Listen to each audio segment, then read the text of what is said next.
Hello. Today I'm here to talk to you about open source project governance. I'm Dawn Foster. I'm part of the OSS Sustainability Lab. I'm a board member of Open UK and was previously co chair of the CNCF Contributor Strategy Technical Advisory Group, where I was one of the leads for governance reviews. I'm also deeply involved in the Chaos Project, where I spend a lot of time thinking about open source project health and sustainability. A lot of people think governance is just extra paperwork or busy work that gets in the way of doing the real work on the project. But this isn't true of good governance, which is really about setting expectations and getting all of the various people within your community collaborating together. Ultimately, the focus of open source project governance is on the people, the roles we play, our responsibilities, how we make decisions, and what we should expect from each other as part of participating in the community.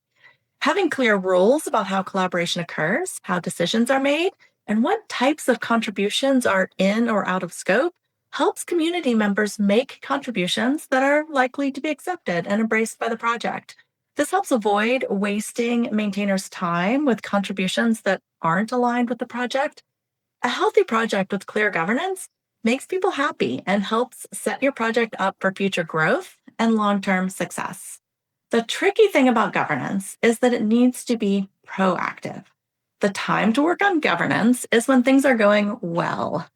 If you wait until there's a crisis within your community, you might not have the right processes for dealing with that crisis. And when a project is in crisis, it will be much more difficult to come to an agreement about governance. Things like having a way to remove problematic people, including maintainers, from your project is something you hope to never need.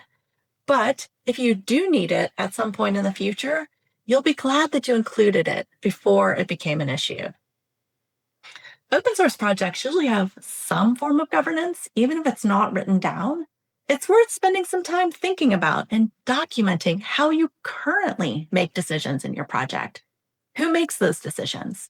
Have you added new maintainers or even new contributors? If so, how are they selected? And who decided what access they should have? Have you documented your values, scope, or mission for your project? And do you feel like these are well understood and agreed to within your project? Do you feel like the existing process is working well? This is a good time to document what you have and reflect on what works and what could be improved about how your project is currently governed. In general, we also recommend starting with the simplest possible governance model and only moving to something more complicated when your project evolves to the point where that complexity is needed, because otherwise you create more overhead and extra work when that time would be better spent on project development rather than governance processes. But you should also be thinking about what works and what doesn't, because your governance model should not stay the same throughout the life of your project. Many projects start with what's often called a maintainer council model, which is about the simplest form of governance where maintainers make the decisions in the project, usually by consensus, but there's often a provision for calling for a vote in certain cases, like removing maintainers. As your projects become larger and more complex, you might need to move to other governance models. Or if what you have now isn't working for some reason, then you should think about how to evolve your governance processes to work better for you.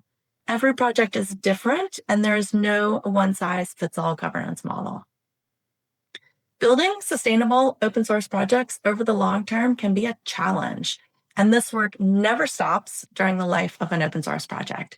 Being proactive about improving sustainability, including defining good governance practices now, before you have a crisis, can help make our software more successful, sustainable, and reliable for all of us.